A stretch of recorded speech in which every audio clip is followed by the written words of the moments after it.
Welcome to Field Notes for Pastors, a conversational podcast for pastors and others in ministry as we explore our soul-deep work in the fields of the Lord. Whether you're in a ministry season of fullness or famine, we want to explore themes around Paul's words in 1 Corinthians chapter 3, verse 6. I planted the seed, Apollos watered it, but God has been making it grow. Today's episode, I am so thankful to welcome Kelly Erickson as we explore the topic of spiritual direction and the pastoral calling or the ministry calling. Kelly is a licensed spiritual director leading her own practice for the past 5 years. Kelly is married with 3 grown boys and has 25 years experience in walking alongside others as a formational spiritual director, mentor, ministry leader, and friend. Kelly holds her BA from Wheaton College and both her MA and spiritual direction certificate from George Fox University. She is a CSDA-approved spiritual director and also holds specialties in trauma-informed care and is an Enneagram-certified instructor. Kelly loves coffee, hiking, reading, gardening, cooking, and listening to friends. And I am especially thrilled to have Kelly with us today because Kelly is both my wife since our marriage in 1998 and is one of the people who has most consistently directed me to Jesus and spurred me on to growth with God. So welcome, Kelly. Thank you. Glad to be here.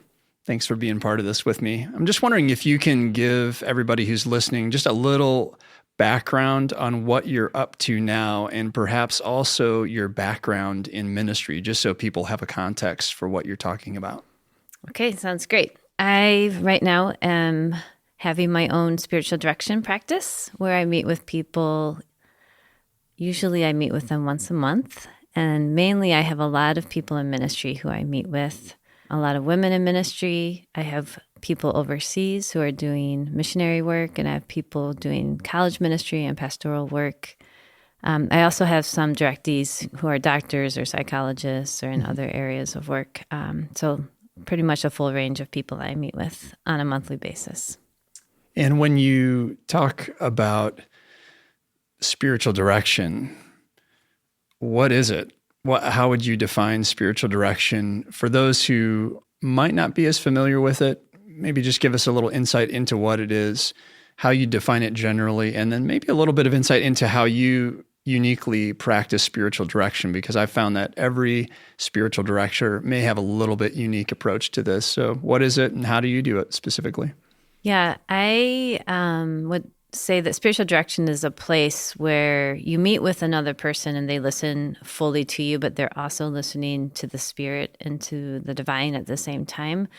So in that place of spiritual direction, which is usually about an hour once a month, it's really a sacred place where God is the one at work, where He's really the one directing. So usually the directee shares from their life and what's going on, the highs and lows in their life. And that's all in the presence of Jesus. And so then we listen to the Spirit and to Jesus as the person is sharing, and we see how He's at work and what He's doing and what He's saying in the midst of that space. I think the way that I practice is with a lot of silence. Mm-hmm. So I start my sessions in silence, and then often in the middle, I lead us back into silence. I'm always incredibly surprised at the way that the Lord will show up in those spaces. Sometimes it's just a space of rest and slowing down and letting go. But other times, silence can be a place where God brings an image, or He brings a word, or He brings something exactly what was needed for the soul to hear at that moment. And He's so particular to each person that I meet with, and kind of amazed. It's like I get to be on this journey with the other person, just watching the amazing ways that God delights in them, the way that He shows up particularly for them in ways that's very specific. So I guess I would say I practice contemplative spiritual direction. And I think in your first question, I forgot to mention that I've been involved with college ministry and discipling people, with church planting, and even with working with students. And so I feel like all the different ministries I've done in the past have really helped prepare me to be able to meet with people in all different aspects of ministry, so that I can understand and bring just a depth of care to them in those places. I know this might be one of your questions, but people in ministry really just need a place where they can be cared for and listened to. So often in ministry, we're listening to others, and we are spending ourselves on behalf of others. And so it's just this incredible place where I get to offer them the gift that they're often offering to others, a place to be fully seen, not just by me, fully heard, not just by me, but by God. Mm-hmm. He fully sees them. He fully understands them even more than I do. I know that you have a lot of ministry experience behind what you do right now. This is not the first thing that you've done. Like you mentioned, you've done a lot of ministry with students. You were a high school teacher in English for a while, but doing a lot of Bible study, mentoring for students. You have worked in college ministry. You've worked in ministry to women. You've done a lot of small group leadership. There's lots of background. And so I just want to return again. You kind of gave us an answer right there about why spiritual direction is important for people in ministry. And I want to delve into that just a little bit more. One of the things that was most interesting to me, I read a book a long time ago about the spiritual life of C.S. Lewis that was written by a mentor of both of ours, Lyle Dorsett. And Lyle highlighted how Lewis himself met with a spiritual director on a weekly basis, actually. He said that he would regularly meet with someone who would just be present and ask him good questions, probe into areas of his spiritual life. And that was a whole new concept to me when I first read about that. I didn't really have a framework for spiritual direction at that time. So here's C.S. Lewis. He's an Oxford Don, eventually a Cambridge Don. He's a well-respected Christian writer and speaker. People may not know that he has somebody else kind of speaking into his life. Sometimes when we're in ministry, we always have to have a lot of words. We always have to be prepared to say something, but many times we're not maybe aware of where our own growth edges are. How have you seen spiritual direction be a vibrant work of God in the life of people that you're walking alongside of? Or why is it that you think that maybe pastors or other ministry leaders might need to have spiritual directors speak into their life? Well, I love hearing you talk about C.S. Lewis, that he had a spiritual director in his life who met with him weekly, because I think we can all hold up C.S. Lewis as somebody who has probably one of the most influential writers and thinkers of the last 100 years when it comes to both his fiction and his philosophy and poetry. So I think all of us in humility need somebody to speak into our lives. I think oftentimes we can't see our blind spots, or I would say the shadow side of who we are. So we need someone who, with tenderness and kindness and with the Holy Spirit's leading, can point out the shadow side of our egos and who we are and how we're wired. I think those in ministry often come under pressures that probably are sometimes unexplainable in words, both pressures externally from people and also internally from ourselves and the expectations we put on ourselves. I also think pressures in the culture as well that push on pastoral leaders. And so I think we need someone who can not only listen and encourage and hold us up and have maybe faith for things that we can't have faith for, but somebody who can help us see the ways that maybe we are uniquely responding to those pressures and really ask for God's invitation in the midst of those pressures. I think that if we can understand that our good and our negative sides I think God wants to see all of it. He's not afraid of it. He's able to handle any of the darkness in our lives as well as all the goodness and all the positive. So he wants to come into every aspect, invade every aspect of our lives. And often I think because pastors especially are kind of upfront and they do need to have a lot of words, it's hard for them to sometimes slow down and to maybe take off any kind of mask or any kind of needing to look a certain way in public and really uncover maybe all that's underneath that. There's a lot inside of what you just said. There's so many things I'd love to just pursue a little bit, but I just want to start there kind of at those last few statements that you said when you're saying that it's hard for pastors or anybody who's in ministry leadership to slow down. I found that in myself so much. You know that probably better than anybody else in my life, to slow down, to be still and know that God is God, and to let him speak into things can be so hard because there's so many people who have needs in our congregations or in our ministries. There's so many things we could be doing. Sometimes people in ministry feel like God is their boss and no longer their companion, and that wrestling in that space. How have you found, as you've walked alongside of people, that the spiritual direction, that companioning you do with people, how has it helped open up a space maybe for people to even recalibrate their view of God? Because I do think for those of us in ministry, we can get a little skewed. Sometimes we even think we're God, but that's a side subject. Yeah. Well, I think because of the culture we live in, and because of even the way that evangelicalism has been formed by our culture, with busyness and with maybe overdoing the presentation side of things in church, I think it can be really malforming to our souls. And so I think pastors maybe need to be aware of the fact that they can be malformed through how church is done and what the expectations are on them from both the culture and from the kind of church setting that they're in. So I think one of the biggest ways that we can push against the malformation is through getting away in solitude, getting away in silence, or getting away just to stop and rest. I think all three of those things help us to let go of control.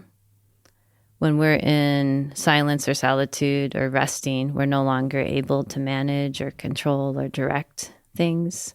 Our words then become meaningless in silence because we're really having to let go of them. In resting, I think we're saying God is God and we are not, and he is the one in control and we are not. So I think all three of those disciplines can really push against the culture that I think especially pastors in the Protestant side of Christianity can find themselves in. I'm sure all pastors feel this. I don't know as many Orthodox or Catholic priests, but I do believe that we almost need to constantly be recognizing that we are formed in ways that aren't helpful by some of the settings that we are in, and to intentionally decide I'm going to schedule something like a once-a-month retreat of silence where I just go and I don't use words, I let go of control, I rest, and I listen more. So I think we just need spaces, maybe places of silence that we incorporate into our rhythms weekly, spaces where we can get alone and be alone in solitude, and not need validation from others, but seek it in the presence of Jesus alone. And I really, really think that that's the place really that all of this is aiming for, is just to be resting in the arms of Jesus, to be resting in the heart of Jesus, to be resting in that place of just complete delight in his presence, where we know that we're loved, that we are his, and that he loves us. And that's where all of our ministry flows out of, is the heart of Jesus and his love for us and for others. I'm hearing in the background Henry Nouwen talking about being the beloved of God, as you talk about that intimacy with the Lord being the heart of all these things. And then I'm hearing you talk about those three things, the idea of solitude, silence, and rest or Sabbath being so essential for people in ministry, pastors, ministry leaders, to help us kind of regain our sense of belovedness. And otherwise we can get our identity out of so many other things, right? You know me, can get my identity out of achievement or accomplishment or things like that. And it can go so many different directions from there. You've mentioned a few times now, a few things. Again, you've talked about how we can be malformed in leadership. You've talked about our blind spots or the sort of dark side of things. A book that really had a big influence on me at a certain point was Overcoming the Dark Side of Leadership, that talks about some of these things. What are some of the patterns or aspects of the dark side? I mean, you've said that it can be as unique to us as our personality. But are there things that when you think about being a spiritual director, speaking into people in ministry in their lives, that you have seen as maybe kind of regular appearances of the dark side of our leadership or our ministry? What did that look like?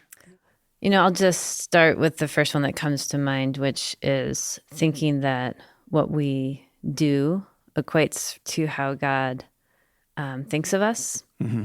And I had a directee who was in ministry who felt so much pressure to please God with all that she was doing. And in the end, she ended up quitting ministry and just finding that God just delighted in her in the things that she loved to do, whether it was take a walk outside and see the birds or to read poetry and just sit with him and listen, or to garden. So I think there's this idea that we have to do all of these things, and I don't think that all of us are conscious of it. It's almost at a subconscious level. I think it's really the Protestant work ethic. It's like kind of ingrained in us. Even when we think about the missions culture and all the Urbana conferences we've gone to, like you've got to go out and you got to do things for the Lord. You've got to go out there and share your faith and serve others. And not that any of those things are bad, but we can really equate it to whether the Lord is pleased with us if we do those things. And so if we're getting our drive in that space, it's a recipe for burnout. It's a recipe for, it's kind of like a stepchild who is just told to clean the floors, and is never knows that they are loved. But really, our God is the opposite of that. He's a good father who wants us to climb into his lap and rest there. And then really, I think out of that resting in his lap, listening to his heart, that's where the ministry flows out of, listening to his heart, instead of like a stepchild who's just always trying to please their father, but really is just exhausted and never pleasing him. So I think that's a huge thing that I see with people in ministry. But I mean, there's so many things. Like a lot of people in ministry can be stuck in their heads. They can be thinking that they'll solve everything through thinking. So they need to get in touch with their hearts and with their bodies, get outside, get moving, maybe delight in God's creation, enjoy it for a while. I have one directee who loves to go by Lake Michigan and collect sea glass. And just it's a chance for her to get into her body, enjoy creation, and know that it doesn't even have to be purposeful what she's doing. It can just be enjoying things. And I think God just delights when we enjoy his creation. Others, need to get in touch with their heart and really explore their feelings and sit with their feelings, because a lot of people in ministry are so head-oriented, they forget that their emotions actually matter just as much to God as their thoughts do. So those are a few of the things I can think of off the top of my head. That makes sense.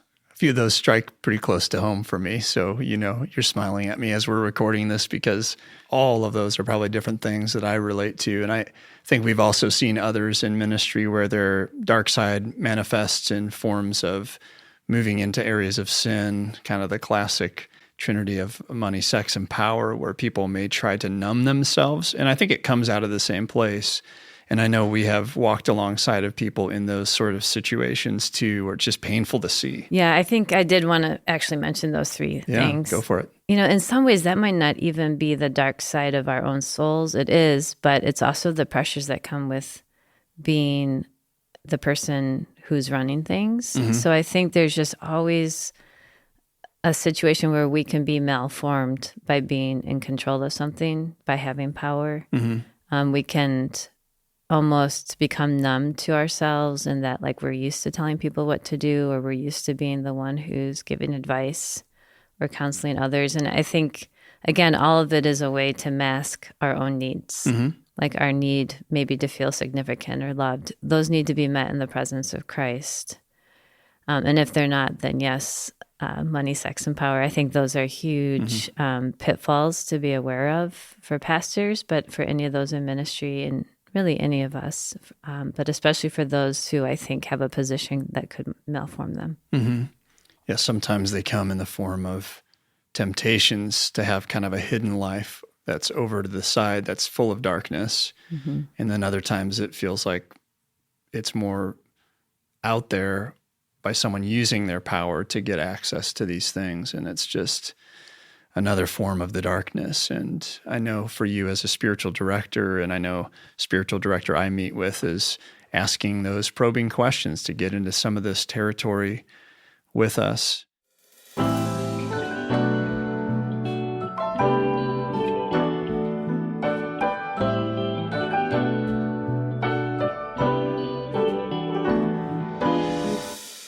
I just want to pull back just for a second, just to reflect that spiritual direction may have some similarities to spiritual friendship or to a mentor, but it's a little bit different than that too. How would you distinguish a spiritual director from maybe a mentor or just a friend?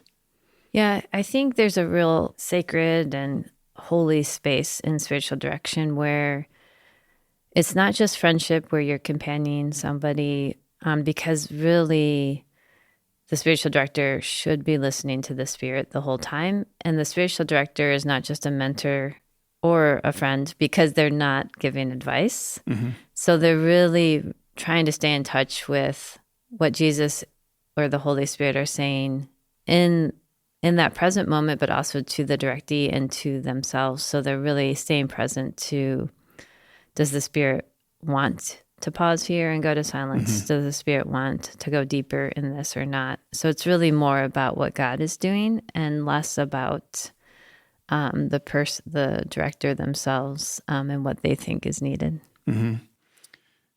It is different. Mm-hmm. I am reminded of, again, one of my heroes in pastoral ministry is Eugene Peterson. He has a book called Working Angles where he talks about the three kind of essential tasks or actions of the pastor. And the third one he talks about in that book is spiritual direction. And so he talks about the pastor really as one who is giving spiritual direction. And I'm wondering, not every pastor is a licensed, trained spiritual director, but if you were to speak into those in ministry about how they could bring aspects of spiritual direction into their care for people, what would be some, aspects of that guidance you might give about how a pastor or somebody else who's a leader in ministry might bring an approach to spiritual direction? Maybe they're familiar with it, but haven't thought about, when I meet with person, it might just not be advice giving. What would that look like? Yeah, I think the first thing, probably what you mentioned, and then two main things. One, spiritual direction really should never be about giving advice, like you just mentioned. So I think in pastoral counseling, you do counsel people in a certain way. Obviously, psychologists or therapists have some place that they're actually trying to move their client towards. But in spiritual direction, you're listening. So that's the second thing. You're listening and you're not giving advice. You're just asking questions. So you're asking what are called evocative questions that help the directee get in touch with themselves and what God is doing in their own lives. So for instance, if someone comes to me with something that's really difficult, I'll say, let's go to silence and listen to what Jesus has to say about that. Mm-hmm. So I'm not giving the advice. I'm leading them to Christ. Or I'll say, how is God at work in that situation? And then sometimes I'll ask them, what does it feel like?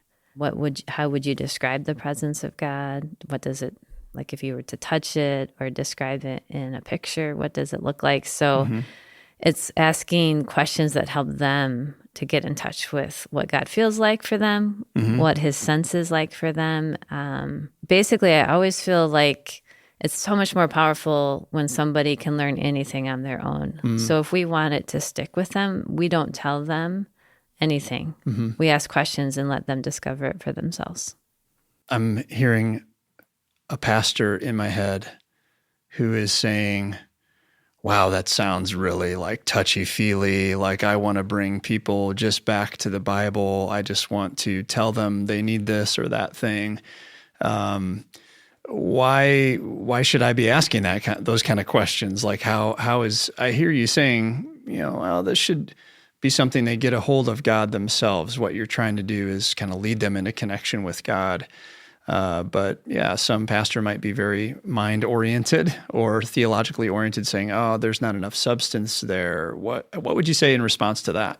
Yeah, I think it's kind of funny that you asked that question, because I would say that in some ways it's not a big enough view of who God is. Like the pastors putting themselves as like a humanist kind of viewpoint, like his advice, his understanding of the Bible is what's needed. And I really believe that God is so much bigger, so much wiser, so much more loving, so much greater in his ability to meet that person where they're at than we are. And so I think there's a necessary humility in just letting that person discover God, and it's going to blow us away when they do, because he often speaks to them and it's right in line with scripture, like, do not be afraid, or I am with you always. Like, it'll always be in line with scripture. So I think we don't need to fear that it's unbiblical.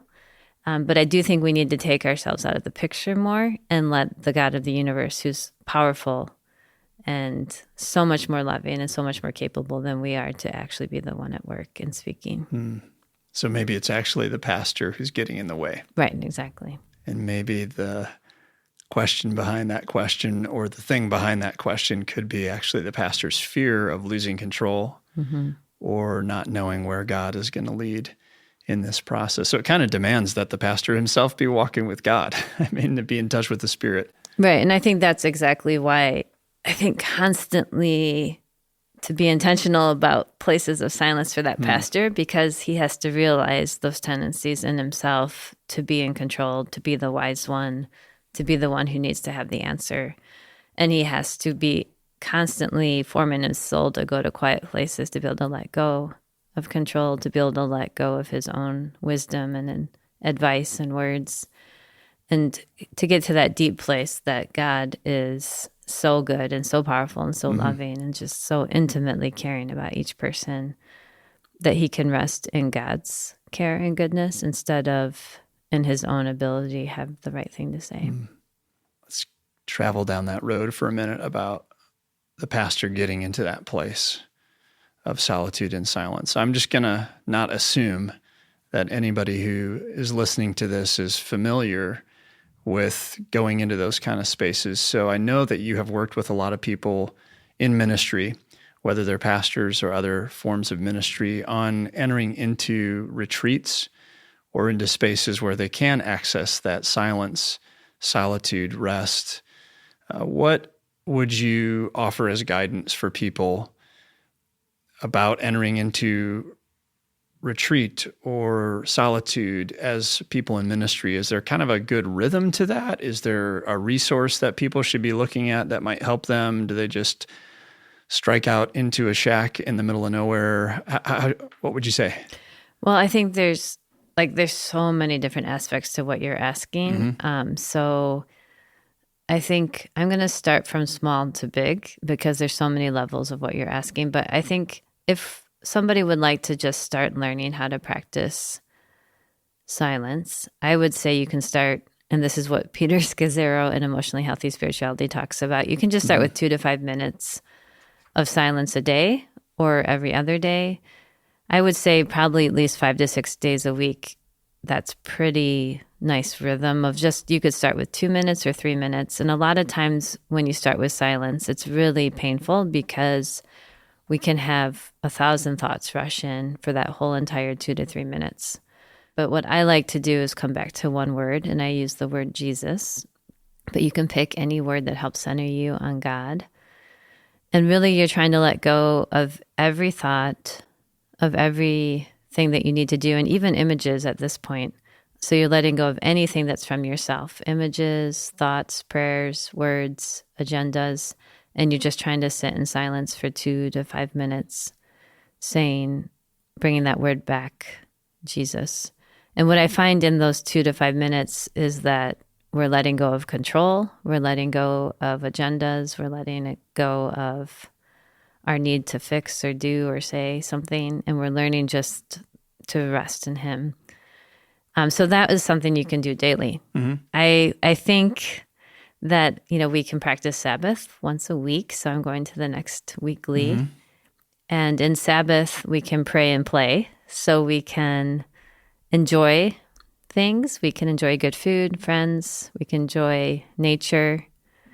But we can also find spaces of rest for our souls that are even more spacious because we have a whole day. So God rested on the seventh day, but I don't think it's because he had to. He's all powerful. So I think he did it as an example of a rhythm for us. He created in 6 days and rested on the seventh.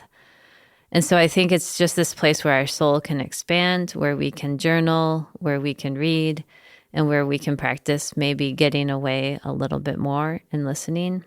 But then I would say, again, I talked about these monthly times of retreat. I think in the midst of a day retreat, if you have a day to get away, I would say that you can break it up and have lots of different activities so that you don't have to be listening the whole time. So you could say, do 2 to 5 minutes of centering prayer, but then you could go on a hike or a walk and practice noticing things that you're seeing. How are you feeling? And just practice listening to Jesus in that way. Of course, you can use scripture and especially the Gospels, encountering Christ and just sitting with a passage and really letting yourself feel the emotions and think about it. What would it feel like to be, and even physically feel like to be in that story, and journal about it. So I think that you could also be reading a book on your day away. I like to read the biographies of saints like Teresa of Avila or Bernard of Clairvaux or Gillian of Norwich. So I think sometimes having just a biography of a saint with you, Thomas Merton, can help center yourself, and then you could go on go for listening, and you could even use your imagination in listening. You could picture yourself with Jesus somewhere. So I think that even on a day retreat, you almost need tools in your toolbox. You have to be more equipped with different aspects of how you could use that day. And then I think if we get to a longer term retreat, the first thing I tell everybody to do on a 2 to 3 day retreat is take a nap, because usually everybody in ministry is exhausted. So if you have a longer day, I would say take a nap first. Bring simple food that is not difficult. You could even just bring bread and water for the whole time, or you could bring like instant soups or something that you could just have. And everything I talked about for the day retreat, you could use for the 2 to 3 day retreat. But I would say to pace yourself, to go slow, to be gentle with yourself, to rest, to walk, to just allow your senses almost to let go and be able to really connect with God. And I think sometimes I was just listening to a spiritual director on a different podcast say that sometimes it takes him even 2 days to release from all the busyness and all the responsibilities he has, and then he can finally listen. So sometimes I would say almost quarterly need those times away of 2 to 3 days where we can really disconnect in a deeper way. So there's just so many aspects to that question you asked. That's helpful, though. You're talking about this kind of silence each day, Sabbath each week, a day retreat, if possible, each month, and then maybe quarterly 2 to 3 day retreats where we kind of really can let go even more truly. And I relate to that I really have to, the first day of a retreat is a lot of just letting go if I'm on a multi-day retreat, just to kind of get myself in a space where I can even be still in God's presence and my mind isn't going crazy in a million different directions. So that totally makes sense to me. There's so many things within what you're saying that I want to explore, but I want to make sure I get into a couple practical things. One is, if somebody is not really familiar with spiritual direction and they don't know a spiritual director, how would they go about finding a spiritual director? Are there places you can point people if they do want to explore what this would look like? Yeah, the first place I would point people to is the CSDA, which is through Grafted Life, and that stands for Christ-Centered Spiritual Direction Association. It used to be called ESDA, but they've changed it from Evangelical to Christ-Centered Spiritual Direction Association. Everybody who is listed on that website not only has to have a master's degree from a seminary, but they also have to have a spiritual direction certificate from a certified place. So you can really trust the people that are on that website. Another place I like to go is the Transforming Center, Ruth Haley Barton's Transforming Center. She has a list of spiritual directors, and she has them listed by region. And I think that's really, really helpful as well. So those are the two places I usually send people. You can also ask others who have spiritual directors, or if you know people, you can ask by word of mouth as well. That's all really helpful. It's great to know that there's resources you can go and just look up by where your location is. But I just want to add an exclamation point behind what you said of talking to people you know, who you may know have a spiritual director, and they may be able to point you in a certain direction.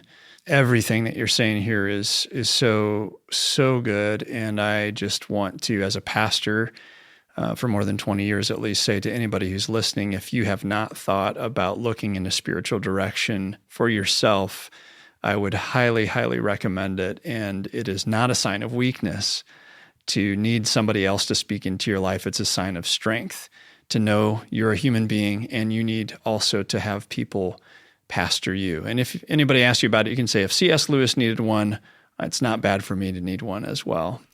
Can I ask you about how you do that with your staff? How do you encourage them to get spiritual directors? Yeah, I'm in a church with a multi-staff environment, and not everybody on my staff has spiritual directors, but a lot of them do. And so we encourage people on our ordained pastoral staff to seek that out. When we have pastors who go on sabbaticals, we ask them to find a sabbatical coach to walk alongside of them. And most of the time, that's been a spiritual director who's a licensed spiritual director doing that with them. And we've tried to create in our staff just an atmosphere of the importance of, a phrase I say a lot of times is that ministry comes out of the overflow of our own life with God. And so if we're going to minister fruitfully, it's got to come out of that place. That's just like a conviction I have. And so we've tried to create that acceptance, that naturalness within our staff that this is a good thing for people to have. It's not something that is, if you're in a really bad place. No, this is what's going to be part of your vital, flourishing journey as a pastor. Yeah. And how have you seen spiritual direction help you personally? I can tell that this is turning the tables here, that I've got a spiritual director asking me questions. I love it. Man, it's helped me be able to be in touch with the areas that are difficult for me to name. Sometimes it is that dark side. Sometimes it's part of my own history. That's just family background or ministry background that I just need to bring out into the light of Christ's presence, and having someone who companions alongside of me to help bring those things out.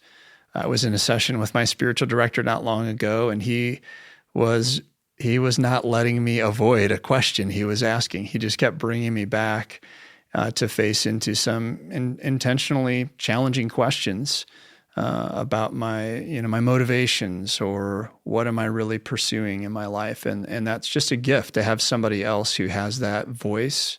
So it's definitely helped me, I think, grow and mature. It's helped me become more integrated, I think. I love Psalm 86:11, give me an undivided heart, O Lord, that I might revere your name. And I feel like part of my undivided heart journey has definitely been having spiritual directors speak into my life as a person, as a disciple of Jesus, and then also as a pastor. I'm just wondering how you've gotten to know the Lord better through spiritual direction. I think for me, the biggest way that I have gotten to know the Lord better is inside that idea of belovedness, that I'm not what I do. I'm not simply what I achieve. My value is not only in whether I gave a great message or that ministry event went well, but it's really coming out of the place of God's deep love for me, and that even if all the ministry stuff went away, that doesn't change my core identity being rooted in this unfathomable love of God for me. And so I think that's where my experience of God, my knowledge of God, my relationship with God has really grown the most, in bringing me back to something I probably would have said was core to my first entry into life with Jesus, was the love of God. And it's like I've had to recover that again and again. But I think especially in recent times in ministry, coming back to that reality has been so transformational for me. Yeah, so that's how it's helped me so much. Thanks for those great questions.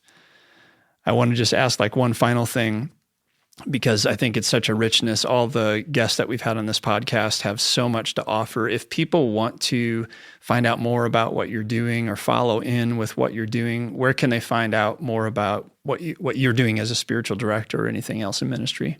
You can go to my website, hillsvalleys.org. There's a podcast that I did do on there with a medical doctor and somebody who is a psychotherapist. But there's also just other resources on there as well. Yeah, you have a lot of great resources on your website as well. So thank you so much, Kelly, for joining us for the podcast. Thanks for being willing to come on and share out of your experience, your ministry, your life. I'm just really grateful for that. And just want to encourage everybody who's listening to just maybe sit with some of these things that we're talking about. There's a lot we're opening up here. And so just take time. Don't rush off to the next meeting. Don't rush off to the next appointment. Maybe if you can, even just pause for 5 minutes after listening here and just reflect on what the Lord might be speaking to you in your life of ministry. But thank you, Kelly. Thank you so much.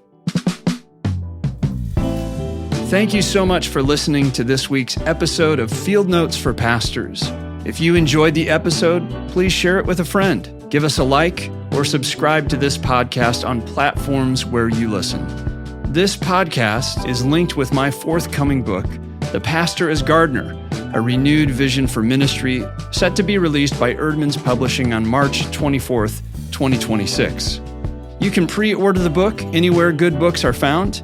And if you do pre-order the book, I have put together some resources as a gift to you. Find out how to access those pre-order resources via my website, mwerickson.com. Until next time, may you experience God's grace wherever God has planted you.